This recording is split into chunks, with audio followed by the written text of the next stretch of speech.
bitch, making food, getting people fucked up, and having orgies. I think I'll write a cookbook. It just made sense. So I inspired her, she inspired me. And because, I live on the road, I've been on the road 36 years. You have to, especially with food. I don't live in America anymore, but the food is so fucking contaminated. I wish I could say it's one of the things you could actually control in your life, food, but it's hard to control even the food that you buy from the best sources. So it's just kind of it's sexy, which there aren't enough sexy cookbooks. It has musical selections. It's sassy. I cook for people all the time. I always have. Well, that surprised me so much that you always, I got my name Lunch by stealing food from Mink DeVille, and so that was before I could cook. So I started stealing food and feeding the hungry, and then I started stealing food and cooking for the hungry. I still like to steal food. Right. And I just think it's one of the most intimate things outside of sex you can do. You're touching things. Your DNA is going. It's very witchy. Your DNA, little cells from your fingers are going into their mouth. They're eating you. God, I love that thought. Come on. Food is like a drug, the right food. It's very sexy, so... my next book will be everything you wanted to know about fucking, but we're afraid you'd get your ass fucked by asking. That's really a play on Eugene Robinson's book, but that's all right.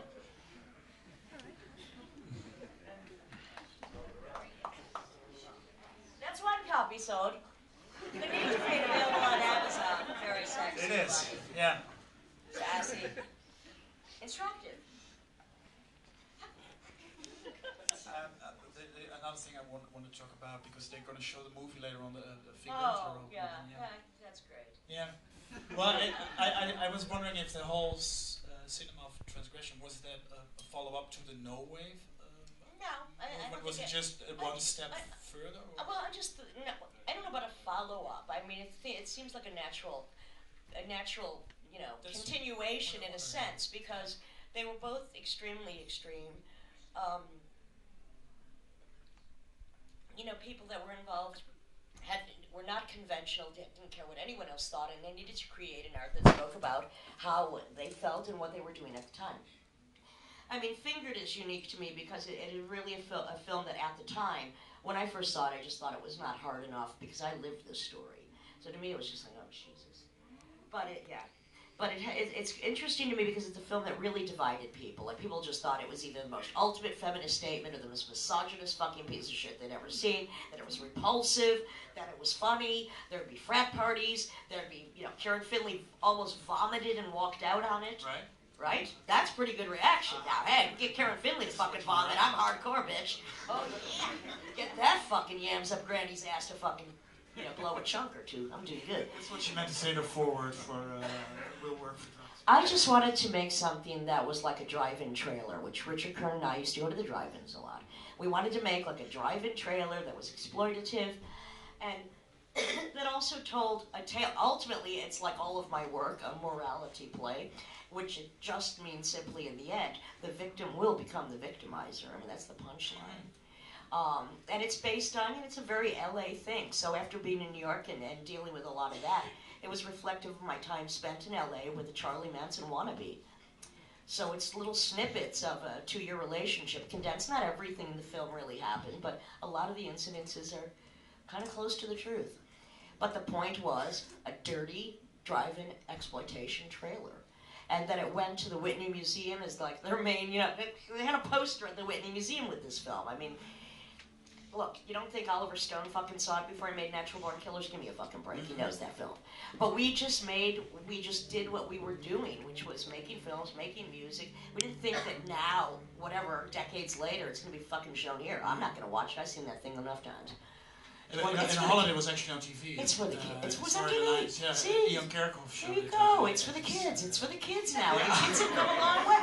Kids are so much more hardcore. All that internet pornography, this is nothing. Right. This is funny. Well, I think it's funny. What I thought, because they're showing it downstairs at the exhibition, a thing which hardly ever is spoken about, which is about more of your work, because it has style and it has aesthetics.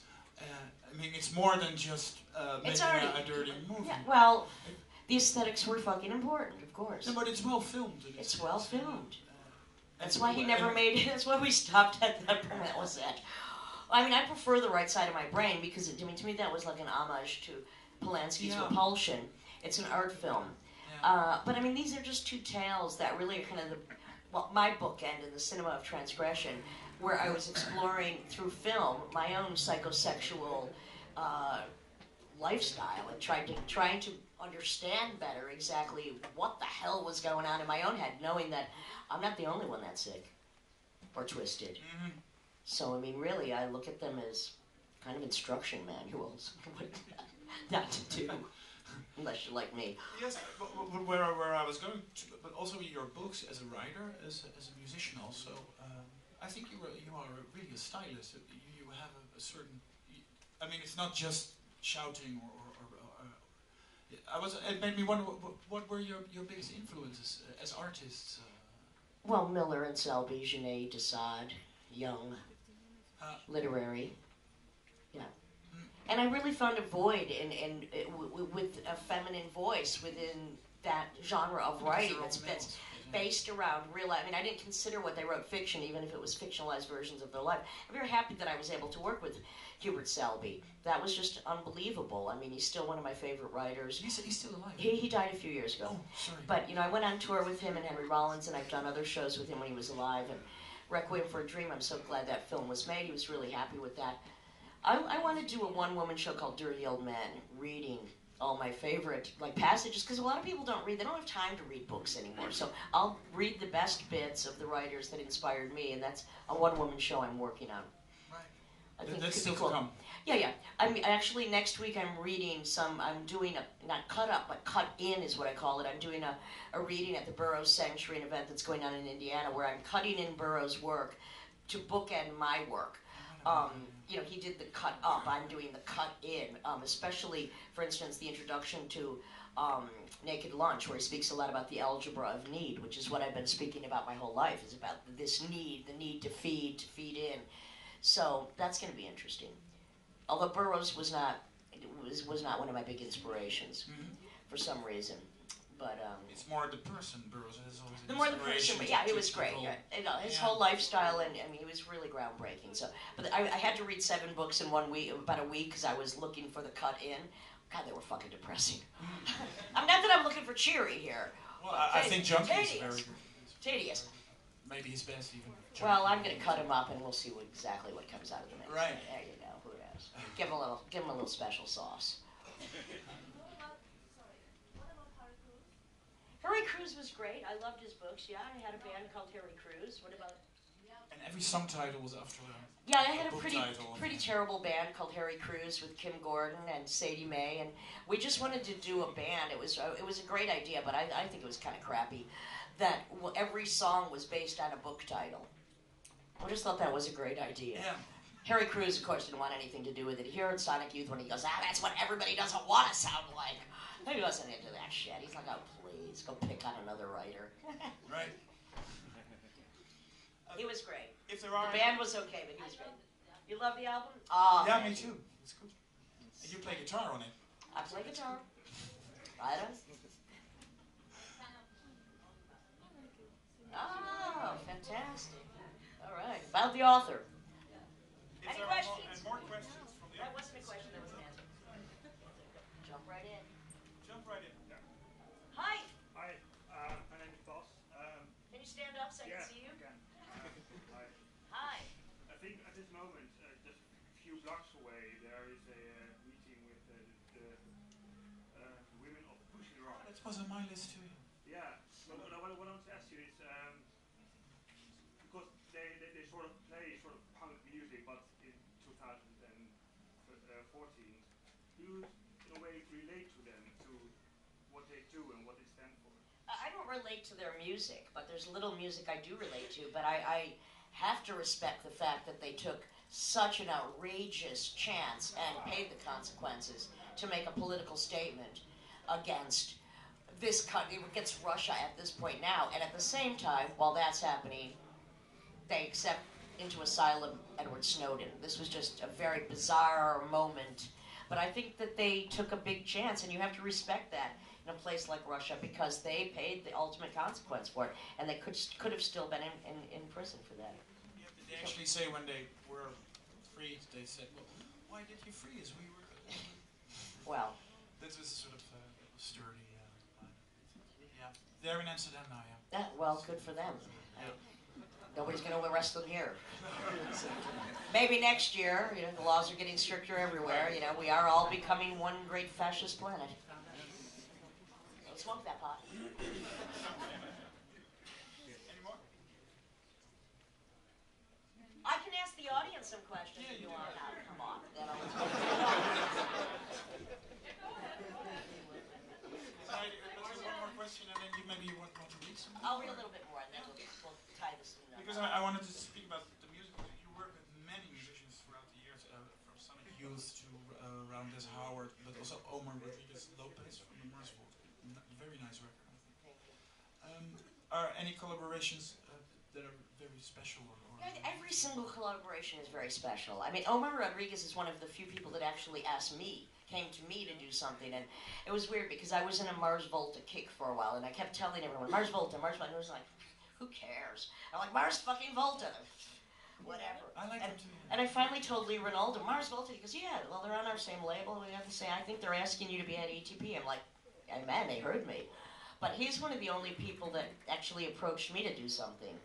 I loved what the Mars Volta did. I thought they were just really bizarre and some strangely sexy thing going on, transcendent going on there, and unrelenting and brutal and beautiful at the same time. I really don't.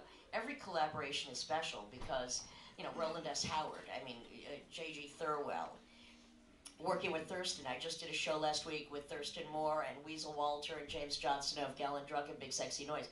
That was just for 2 nights, but every collaboration is, you know, it's just a unique blending of energy. I mean, you just, you know, every one of them is. Is there anybody on your list? Well, as I said before, it's not that I have a list of who I want to work with. But is there anybody who... Really, I just don't think that way. Like, you know, it's like, hey, is anybody on your list that you'd like to, you know, have a date with? It's like, just Right. just doesn't make sense to me. It's No. kind of backwards. I mean, it's not backwards. It's just not the way. The concept is more important, and then the collaborator becomes apparent. So, I don't have a list. I might like to work again with some. I mean, I like working with Thurston. We've done a very few things together, but I really like working with him because of his energy. I mean, he's got great energies. He's great to be around. It's very easy. Something weird is going to happen. Whatever. Carry on. Read some more. All right, and then we're going to. You're going to read from Paradoxia, from which is Paradoxia. your book from 1997. Well, it's interesting because Creation Books pursued me for 5 years to write a book, and I said, when you can afford to give me a small fucking advance so I can sit down and write a book, and then they finally did, and here it goes. And Paradoxia is kind of, well, this volume has the introduction by Hubert Selby, which I was very. It's called Paradoxia: Predator's Diary, and it's basically, again, about the trajectory of my life from before, during, and after New York, and it's a lot about need, gluttony, and just what I was doing when I was in New York. So. Go ahead. New York City did not corrupt me. I was drawn to it because I was already corrupted. By the age of 6, my sexual horizon was overstimulated by a father who had no control of his fantasies, natural tendencies, or criminal urges, like father, like daughter. Before my teenage years, I'd already experimented with mescaline, THC, pot, acid, Quaaludes, Tuinals, Valium, and angel dust. I was already an experienced pickpocket, shoplifter, short-shift hustler. New York was a giant candy store, meat market, insane asylum, performance stage, surrounded by 5 million other junkies, addicts, alcoholics, rip-off artists, dreamers, schemers, and unsuspecting marks. New York afforded me the luxury of anonymity. It was the devil's playground. The first few years spent in New York were a blur of alcohol, sex, and drugs. I'd moved from crash pad to squat to storefront to a series of cheap apartments and tenements: Chelsea, Tribeca, East 2nd, 3rd, and 4th Street, Delancey, East 12th, and 3 different apartments in the same building: Spanish Harlem, Murray Hill, Brooklyn, running up overdue bills, disappearing in the middle of the night, usually on a whim, invited to sleep on somebody's couch, take over their spare room, share their bed. It was easy to bum around then. Occupancy rates were down. Rent control was still in effect. People were more generous, less suspicious. There were any number of ways to avoid actually having to have a fucking job, and I knew every single one of them.